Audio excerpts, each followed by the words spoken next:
Alright guys, back here at the off-grid tiny house. My pantry is turning into a workbench basically. I've been cleaning up quite a bit in the trailer. I moved a bunch of stuff inside the battery box and off the top. Moved the wires over. All my scrap lumber is gone, so I have plenty of room to walk in here now. Moved some stuff all around, the tools and all that stuff. All my scrap lumber is now in this aerial antenna box, so that's bonus. My beds are pretty much both deflated. They seem to deflate by themselves slowly, so that's kind of a pain.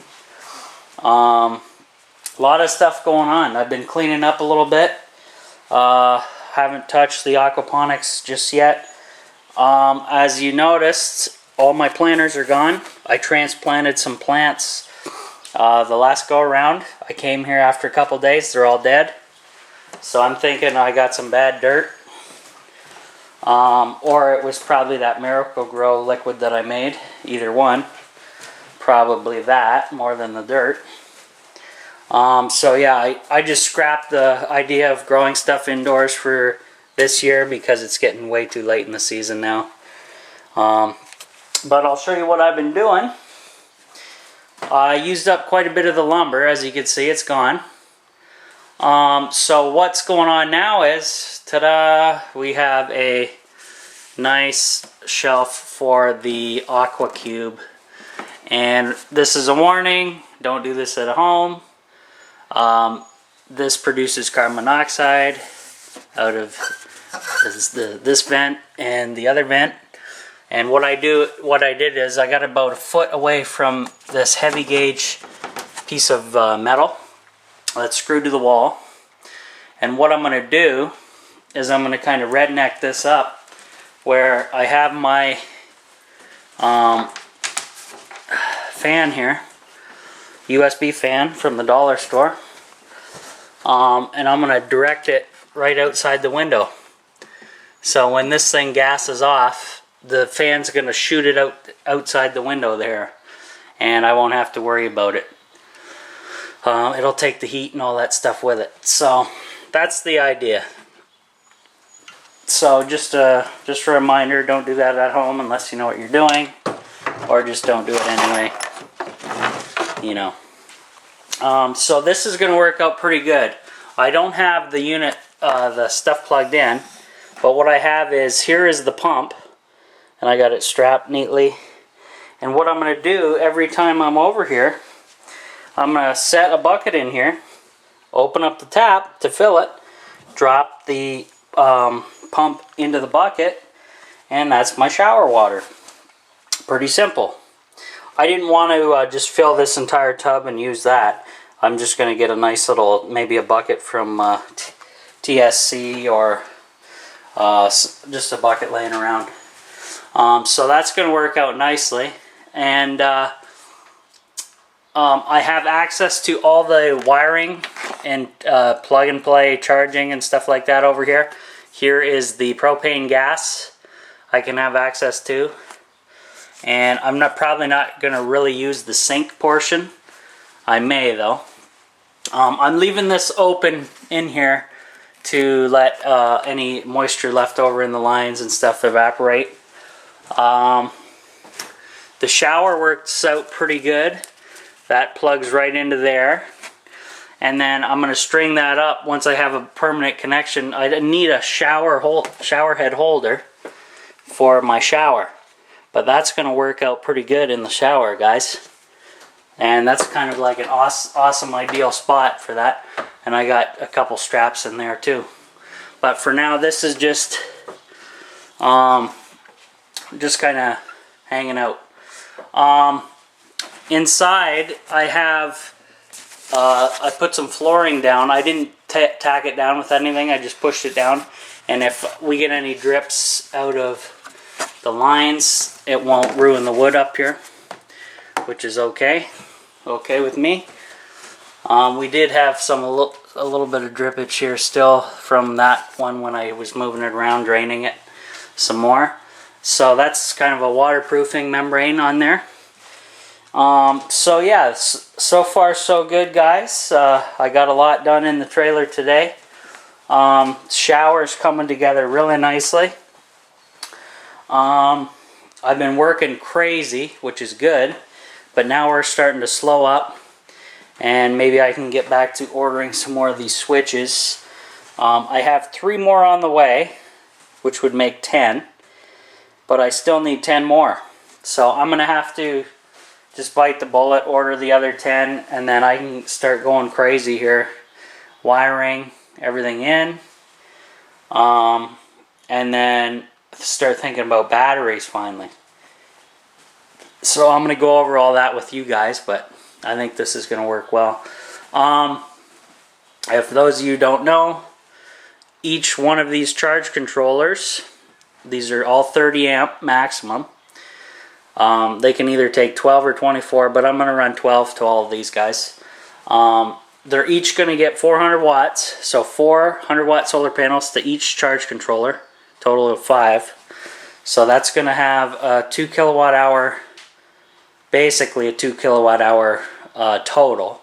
But I'm not going to have, of course, 2 kilowatts out of each of these. I'm only going to have the 400, 400, 400, 400, 400. So that's how that's going to work. But then again, I'm not going to be drawing too much power in here. I'm going to have a LED TV that's over there that runs on 30 watts of power. I am possibly going to have my e-box computer hooked up. It's a desktop computer, but it only I checked everything with my kilowatt meter, and it is my computer only draws 14 watts. It's unreal. It's about the size of my hand, but it's a nice little desktop. So I'm not going to have too many power draws in here, guys.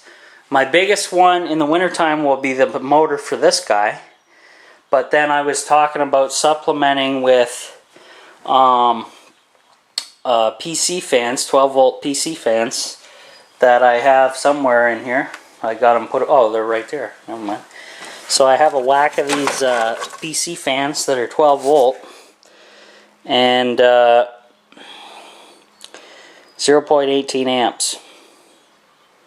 So I'm thinking that's might be the way to go. I'm going to try and go through a full winter out here just with this fan and see how much, see if it will make it, if I have power problems, etc., etc. If I do, I can probably pull that motor out, put a row 3 of those guys in, and then we'll see how good I perform the next winter after that. Now, and also, let's see, what else am I going to be working on in here? Well, that's about it for now. You guys let me know in the comments what you want to see me tackle next. The solar, the construction's pretty much done. I'm going to have to start throwing some posters up to cover up all these ugly seams that I got, which I've started to do with some stuff. And yeah, I'm going to have to do a bunch more postering in here, decorate it up, make it look nice. I'll probably spend some good coin on some nice posters and stuff in here. Maybe a nice Canada flag in the back there, something like that. My part still hasn't come in for the TV, which is pretty annoying because I can go to any store in town and just grab one. But whatever, I'm trying to use my credit up. I haven't done anything with the manifold yet, but we'll get there. That's it for now, guys. I got the AquaCube bag stuffed away down here. I got the gifts from Mushroom Patch down here. I have his parabolic dish in this box. I have his solar oven in this box, and his pans, which I still have to wash. But other than that, it's looking good, guys. And don't worry about the weight of this thing. This thing's 18 pounds, like just about 19 pounds, so not quite 20. So that's gonna work out pretty good. Also, I was thinking about possibly putting that USB fan directly on top, and that way it's going to draw, like if I placed it here near the front, if I can, well, maybe down in the handle area, it will draw, when it's on, all that heat and exhaust and just shoot it at the window as like a redneck exhaust fan. But yeah, this is a nice height for me. I can get to the dials, I can get to all the buttons, I can get to the handle if I needed to. And this is going to be pretty good. Got lots of airflow in and around, and I got the foot away from the heavy gauge metal, so we don't have any issues there. I may even make a little hood going up taller around that way. This way, probably not. But we'll see how it goes with the fan. So like I say, this is an experiment. Do it at your own risk. Blah, blah, blah. All that good stuff. So anyway, yeah, everything seems to be doing pretty well. My shower system is getting very close. I'm going to need a shower head holder. I checked the parts that came with my shower. I didn't have anything that could help me there, so that's all I could do for that. But that's it for now, guys. So we'll see you next time at the Off-Grid Tiny House.